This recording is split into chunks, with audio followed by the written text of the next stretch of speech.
میرے کریم نبی نے اسے دیکھا تو اس بڑھیا عورت نے میرے کریم نبی کو اپنی طرف بلانے کا اشارہ کیا۔ میرے کریم نبی جانتے بھی یہ پگلی سی عورت ہے، یہ بڑھیا عورت پگلی ہے، یہ منٹل ہے، اس کی دماغ سے فارغ ہے کی۔ اب سیدنا عمر فاروق رضی اللہ تعالی عنہ بھی وہاں پر موجود بیٹھے ہیں۔ اگر میرے نبی چاہتے تو عمر کو کہتے عمر جاؤ نا، 2-4 پیسے دے کے جان چھڑاؤ پڑے، یہ کہاں سے آ گئی؟ میرے کریم نبی نے عمر کو بھی نہیں کہا۔ جب اس بڑھیا نے میرے کریم نبی کو اپنی طرف بلانے کا اشارہ کیا تو میرے کریم آقا خود اٹھے، میرے کریم نبی دروازے پر گئے، بڑھیا کے پاس گئے۔ جی بڑھیا کیا کہنا چاہتی؟ اس نے کہا میں نے کافی باتیں کرنی ہیں پر یہاں نہیں کرنا چاہتی، یہ جو سامنے میدان پڑا ہے نا میں نے وہاں جا کر 2-4 باتیں کرنی ہیں۔ کریم آقا نے فرمایا اچھا چلو چلتے ہیں، آج تیری ہی باتیں سنتے ہیں۔ میرے کریم نبی جانتے بھی ہیں اس نے ایسے بے تکی باتیں سنانی، لیکن میرے کریم نبی نے فرمایا بڑھیا آؤ چلتے ہیں، آج تیری ہی سنتے ہیں۔ قبلہ کڑکتی دھوپ ہے، تتی ریت ہے، میرے سونے نبی کا نازک بدن ہے۔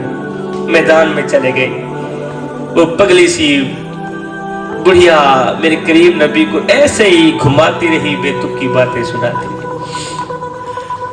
ایسے ہی گھماتی رہی، بے تکی باتیں سناتی رہی، اور میرے کریم نبی خوش ہو کر سنتے رہے۔ اس طرح مسکراہٹوں کے ساتھ اس کی باتیں سنتے رہے کہ اس بڑھیا کو لگے کہ سننے والا میری باتیں دل کے کانوں سے سن رہا ہے۔ ایسے ہی گھماتی رہی، بے تکی باتیں سناتی رہی، ایسے ہی گھماتی رہی، بے تکی باتیں سناتی رہی۔ گھنٹہ گزر گیا، 2 گھنٹے گزر گئے۔ جب وہ بڑھیا عورت تھکی اس نے اپنے گھر کی طرف راہ لی، میرے کریم نبی آئے، مسجد میں بیٹھ گئے۔ سیدنا عمر فاروق رضی اللہ تعالیٰ عنہ آپ جانتے ہیں جلالی صحابی تھے، آپ نے پوچھ لیا حضور آپ جانتے نہیں ہیں کہ وہ بڑھیا عورت ہے، پگلی سی عورت ہے؟ حضور جاننے کی کیا ضرورت تھی، آپ مجھے کہہ دیتے نا میں چلا جاتا۔ اس نے آ کے ایسے ہی میرے سونے نبی کا وقت ضائع کر دیا ہے۔ حضور آپ جانتے بھی ہیں وہ پگلی سی عورت ہے، جس راستے پہ جاتی لوگ تو وہ راستہ چھوڑ دیتے ہیں، ایسے ہی آئی ہے آپ کا وقت ضائع کر دیا۔ حضور آپ جانتے نہیں پورے مدینے میں اس کی کوئی بات سننے کے لیے تیار نہیں۔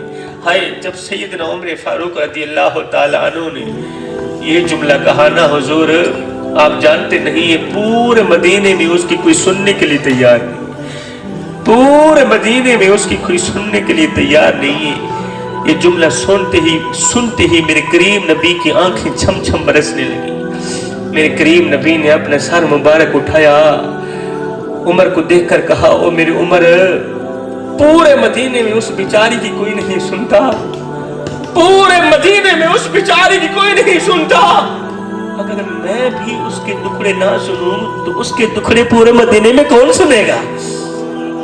اگر میں بھی اس کے درد نہ سنوں تو اس کے درد کون سنے گا؟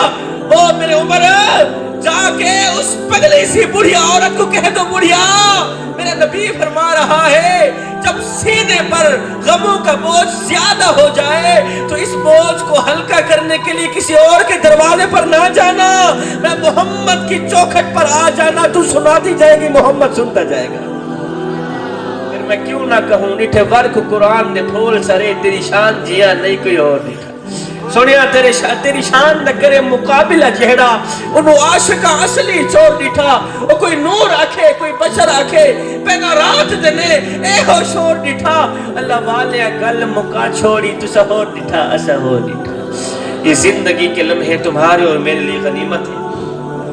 یا ایھا الذین آمنوا ادخلوا فی السلم کافہ، اللہ فرماتا ہے اے ایمان والو پورے کے پورے اسلام میں داخل ہو جاؤ، مکمل طور پر اسلام میں داخل ہو جاؤ، یعنی آدھے تتر اور آدھے بٹیر پر کرنا دو۔ اگر کردار یہی ہوا تو پھر مثال وہی ہوگی کہ دھوبی کا کتا نہ گھر کا نہ گھاٹ کا۔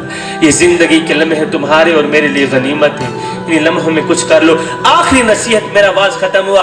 قبلہ میرے معاشرے میں ایک گندی سی عادت پھیلی جا رہی ہے، بڑی ہی گندی سی عادت ہے، وہ یہ ہے کہ وہاں کی سن کر یہاں لگانا، یہاں کی سن کر وہاں لگانا، پھر دونوں بھائیوں کو آپس میں لڑانا، دونوں بھائیوں کو آپس میں جدا کر دینا، وہاں کی سن کر یہاں لگانا، یہاں کی سن کر وہاں لگانا، پھر دونوں بھائیوں کو آپس میں لڑانا، جدا کر دینا۔ یہ تجھے زیب نہیں دیتا، تو حضرت انسان ہے۔ میرے محلے میں ایک آدمی اس طرح کا رہتا ہے، اس کی ایک ہی عادت ہے، اور اس کا ایک ہی کام ہے, ایک ہی بزنس ہے, اللہ نے ایک ہی کام دے رکھا ہے, وہ یہ ہے کہ وہاں کی سن کر یہاں لگانا اور یہاں کی سن کر وہاں لگانا, پھر دونوں بھائیوں کو آپس میں لگانا. کبھی کبھار سوچتا ہوں کہ ان لوگوں کو تنخواہ کون دیتا ہے جو اس طرح کی گھٹیا حرکتیں کرتی. کیا غیبت کرنا تمہیں زیب دیتا ہے؟ کیا چغلی کرنا, دوسروں کے پردے فاش کرنا تجھے زیب دیتا ہے؟ کہ بلا انسان نے ایک دن کوئل سے پوچھا, کوئل تو کتنا پیارا بولتی ہے لیکن تیرے اندر ایک خامی ہے. اچھا کون سی خامی ہے؟ کاش کہ تو کالی نہ ہوتی کتنا اچھا ہوتا. پھر انسان نے ایک دن قبلہ سمندر میں بہتے پانی سے پوچھا, پانی تو پیاسوں کی پیاس بھی بجھاتا ہے لیکن تیرے اندر بھی ایک خامی ہے. اچھا کون سی خامی ہے؟ کاش کہ تو کھارا نہ ہوتا کتنا اچھا ہوتا.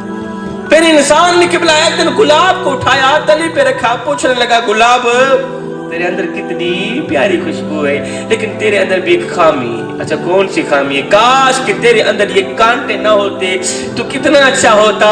کاش کہ تیرے اندر یہ کانٹے نہ ہوتے تو کتنا اچھا ہوتا. تینوں بول اٹھا انسان, اگر تیرے اندر دوسروں کے عیب ڈھونڈنے کی عادت نہ ہوتی تو کتنا اچھا ہوتا. آج کا انسان دوسروں کے عیب ڈھونڈنے کی کوشش تو کرتا ہے ایسے, لیکن اپنے گریبان میں جھانک کر کے نہیں دیکھتا کہ میرے اندر بھی کوئی عیب ہے یا نہیں. یہ زندگی کے لمحے جوانوں تمہارے اور میرے لیے غنیمت ہے. ان لمحوں میں کچھ کر لو, ان لمحوں میں بوڑھے باپ کی چٹی داڑھی کا حیا کر لو, ان لمحوں میں مدینے والے کی محبت اپنے دل میں بٹھا لو. معلوم نہیں پھر فرصت ملے نہ ملے, معلوم نہیں پھر اس طرح کے میلے ملے نہ ملے, معلوم نہیں پھر اس طرح کا اکٹھ ہو نہ ہو. کوئی بن گیا رونق پکھیاں دی, کوئی چھوڑ کے شیش محل چلیا, کوئی پلیا ناز تے نخریاں وچ, کوئی ریت گرم تے تھل چلیا, اور کوئی بھول گیا مقصد آن دا تے کوئی کر کے مقصد حل چلیا. اتنے ہر کوئی فرید مسافر ہے, کوئی آج چلیا تو کوئی کل چلیا. میں دعا کرتا ہوں اللہ تعالیٰ میری حاضری قبول فرمائے, اور میرے شہزادوں نے ماشاءاللہ خوبصورت محفل سجائی. دعا کرو اللہ تعالیٰ میلاد کی محفل کے صدقے اللہ تعالیٰ ساری زندگی کی خوشیاں نصیب فرمائے. اللہ تعالیٰ میری حاضری قبول فرمائے, آپ لوگوں کا سننا میرا پڑھنا اپنی پاک بارگاہ میں قبول فرمائے. آمین ثم آمین, وما علینا الا البلاغ.